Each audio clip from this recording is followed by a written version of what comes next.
Here's Record of the Week, where me and Stewie listened to records that inspired us and made us wonder, how did they do that? Ogre Battle, Queen 2. This was a record that I was not familiar with that Johnny turned me on to, which is pretty amazing. And it obviously the great Roy Thomas Baker produced. Right. From 1972 at Trident in London. Well, 72 or 74.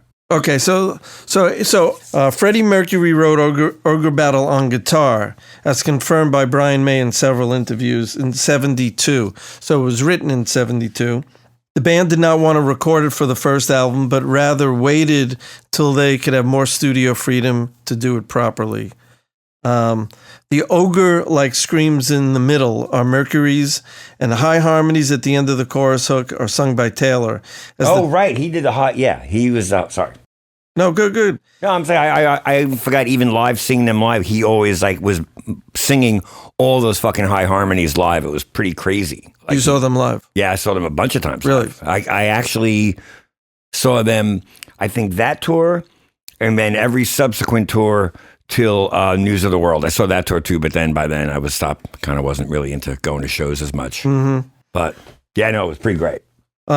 So, as the title suggests, it tells the story of battle between ogres and features a mega guitar solo and sound effects to simulate the sound of the battle. The beginning of the song is the end of the song in reverse. Son of a bitch. Son of a bitch. See, we learn something every day. Yeah. In reverse, including the final gong. That's the reverse.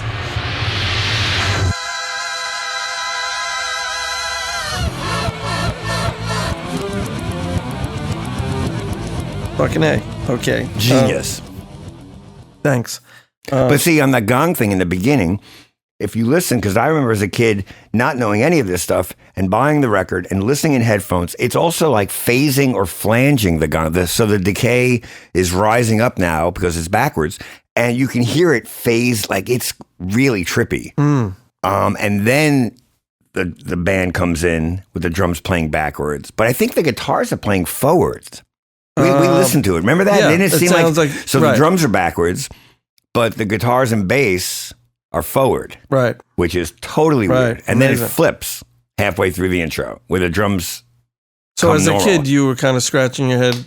Well, I think one of the first things I did was I listened to that record and I was like, wait a minute, how are they doing this? And then I immediately looked at the record, the vinyl and the credits, and saw the names Roy Thomas Baker.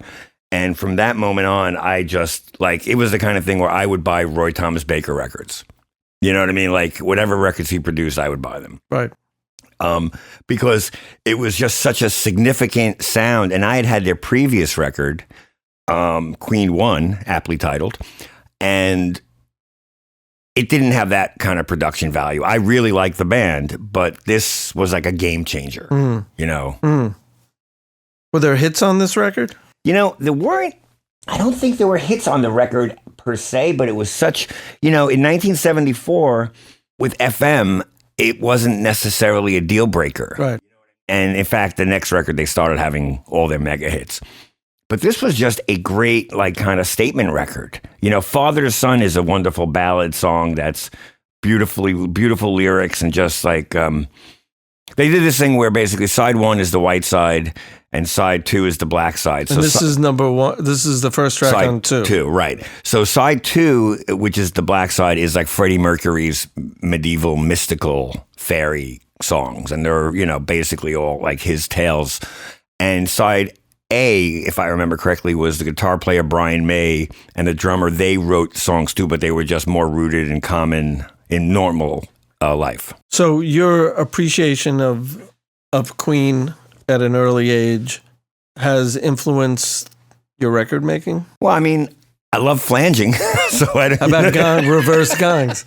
No, but the point is that it totally made me think about production. And like this guy just rocked my world with that song just basically rocked my world. But also the rest of the record has that kind of stylistic thing too. But this just hit you so hard. And even like into the song, it turns into a rock song after all the crazy intro. But the guitars are super aggressive.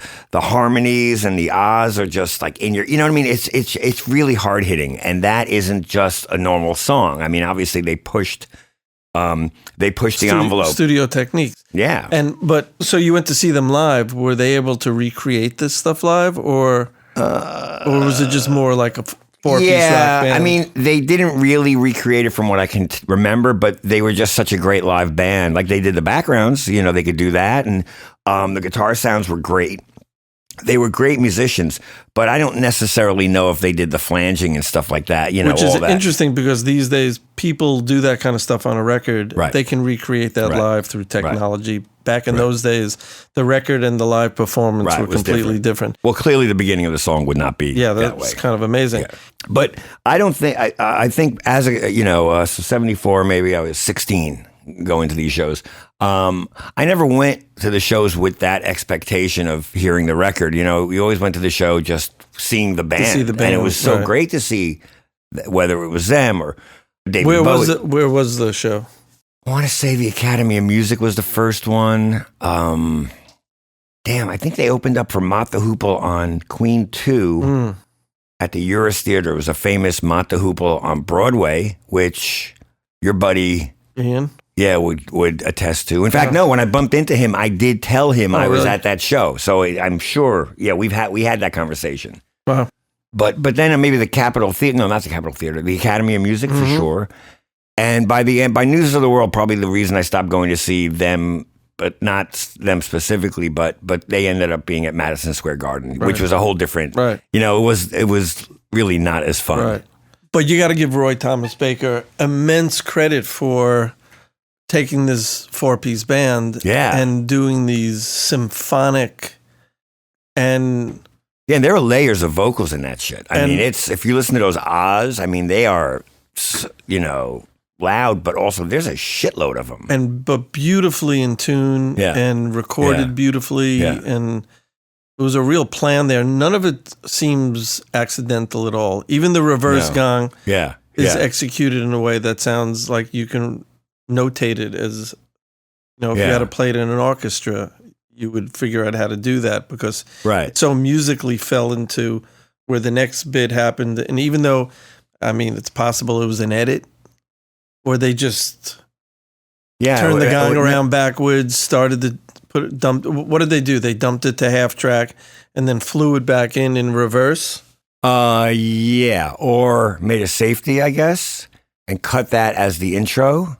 But no, that's pretty amazing. And even just the thought of like, at what point did somebody say when the song ended, hey, wouldn't it be cool if the song began like that?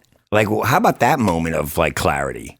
Like that to me, that I mean, but you know what I mean. To me, that's the shit that's magical. Right. Like that happened at a moment that they I mean, unless they planned it from the beginning, which I can't imagine. You know, it doesn't sound like that sounds like someone just said, "Hey, this would be cool." And obviously, we have like real easy techniques to turn something around now. Right. It wasn't that easy, so you really had to commit and spend time. And even just cutting tape. I mean, just transferring the multitrack, bouncing it down, aligning machines, real time, flying it back in. Yeah, that's like it's a whole thing. We take for granted, I flip stuff around all the time in Pro Tools. I'm sure you do too. It's like, you just hit two buttons and it's like, yeah, it's pretty great. But once again, once you even get past the intro, which is amazing, it's just the whole presentation of the song is just so dynamic and so in your face at times. And the guitar tones, that was the other thing I always like gravitated towards Brian May's guitar sound, because it really didn't sound like anybody else's sound. And these guys were all really smart guys. Brian May, astronomer, the drummer was a dentist. These guys all actually had degrees in things. They weren't just, like stoner kids, like, hitting the bong and thinking about like turning shit backwards and forwards. These guys were really bright guys. Right. So it's just incredible. And I think at one point Brian May was making his own guitars. So, he was playing the guitars him and his dad would make. It was just such a crazy thing, you know what I mean? Just how they kind of put it all together. Well, that's going to encourage me to go back and listen to more of their records because I don't know them like you do. Yeah. I think but just that's a good one to start with. Just listening to that was really pretty. But the others, I'm telling you, when you turn the record around, the white side is totally a different vibe than that. If you turn it around, does it sound forward? Only the drums. Right. That'd be great to unreverse it. The guitars are backwards. We can do that right now in Pro Tools. It'll take a minute. The dyslexic mix. All right, that's a good one. So yeah, we'll come back to some of that stuff eventually. But yeah, that's one of that really kind of set me off. Right. Like, so that's 1974. Something like that. Yeah. Queen 2. Right. That was Ogre Battle. Ogre Battle, and Johnny was there. Yeah. High as a kite. Smoking a joint in the headphones. Hiding from my parents in the basement. Smelling peaches. Not going home. The great big fight is over. Bugle blow, let trumpet cry. Ogre Battle lives forevermore. You can come along. You can come along. For extras from the episodes, like playlists, links, and videos, head over to gearclubpodcast.com. Sign up for the newsletter, and come say hi and follow us on Facebook, Instagram, and Twitter at Gear Club Podcast. Thanks for listening. And please, if you like what you hear, let us know and leave a review.